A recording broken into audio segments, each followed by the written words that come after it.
أعوذ بالله من الشیطان الرجیم بسم الله الرحمن الرحیم. ټولو دوستانو او ملګرو ته یو ځل بیا ښه راغلاست وایم.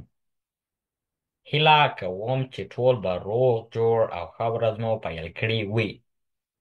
نن به موږ په مایکروسافټ اکسل کې په انزرټ منو کې هایپرلینک، ټیکست او سمبول بخشونه به ووایو. نو راځئ چې دا درس شروع کړو.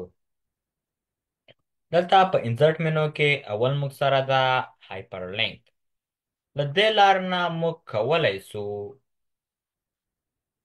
که د یو چی یو ډاکومنټ وي، یو ویب پیج وي، که غواړو یو فایل وي، هغه ته زر لاسرسی ولرو، د هغه جي لینک دلته راولو. نو موږ به دلته هایپرلینک باندې کلک کوو چې د هر جي فایل غواړو دلته لینک راولو یا زر لاسرسی ورته ولرو، هغه به موږ انتخابوو. لکه مثالا زه غواړم دغه ته لاسرسی ولرم، یعنې دلته یې هغه راولم، دا د دې لینک راولم چې زر لاسرسی ورته ولرم. دا مې انتخاب کړه. نو له دې لارې نه کولی شئ که تاسې د یو شي غواړئ لینک یې دلته راولئ چې تاسو ته هغه زر خلاص کړي، نو تاسې بیا هغه دلته به راځئ، دلته اوکې باندې به کلیک کوئ. وګوره د دغه لینک یې دخوا دلته راوسته. نو موږ اوس له دې لارې نه کولی شو دلته چې موږ کنټرول پې ونیسو.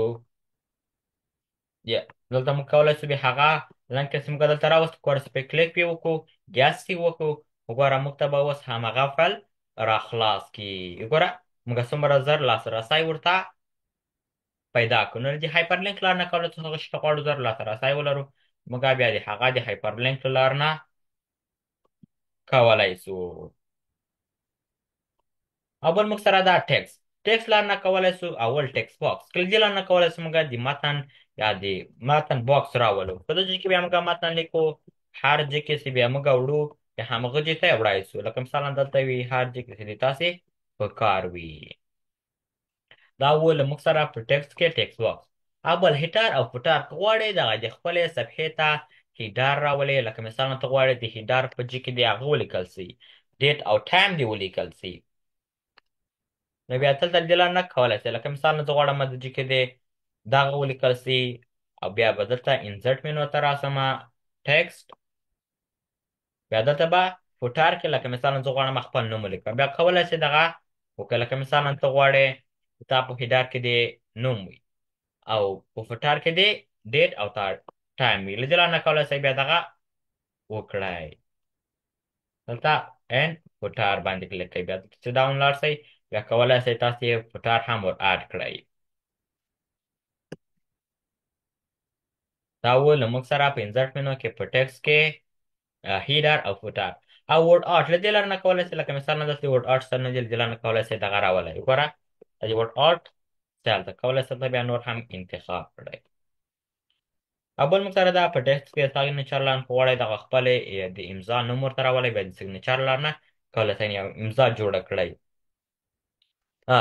د چا سګنه ده، لکه مثلا دلته نوم ورکوې حفیظ، مثلا دلته به ورکې،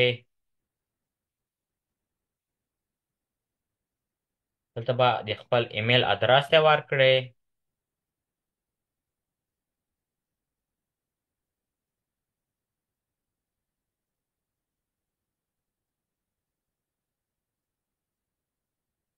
اوکې بیا درته وښې. وګوره موږ خپلې صفحې ته ګوره یو هغه راوستله سیګنیچر.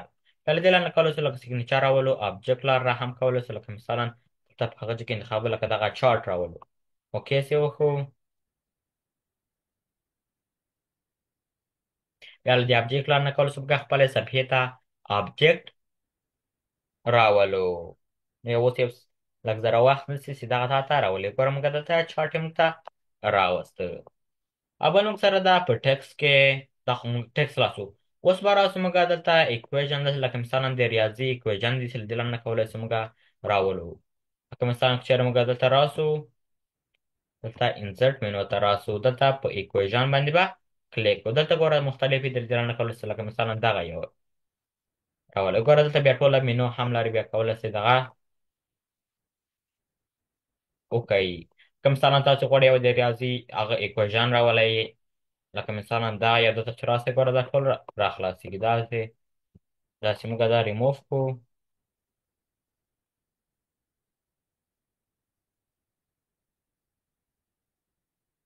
دغه دا الجبر نه کولای شو موږ خپل صفحې ته ایکویژنونه راولو. دلته بیا نورې هم دي دغه څه وي مختلفې دي. اول موږ سره دا سمبول جلا نه کولای شو، د سمبول نه مختلفې نښانې دي دلته دا جلا نه کولای شو، یو دانه راولو. وګوره داسې وي. مثلا زه غواړم دغه راولم، انسرټ باندې کلیک کوم، کلوز یې وکړم. وګوره دغه دي راغلل. ډېره مننه. دا و د نن ورځې درس. هیله کوم چې دا ویډیو به مو خوښه شوې وي. ډېره مننه. دا و د نن ورځې درس.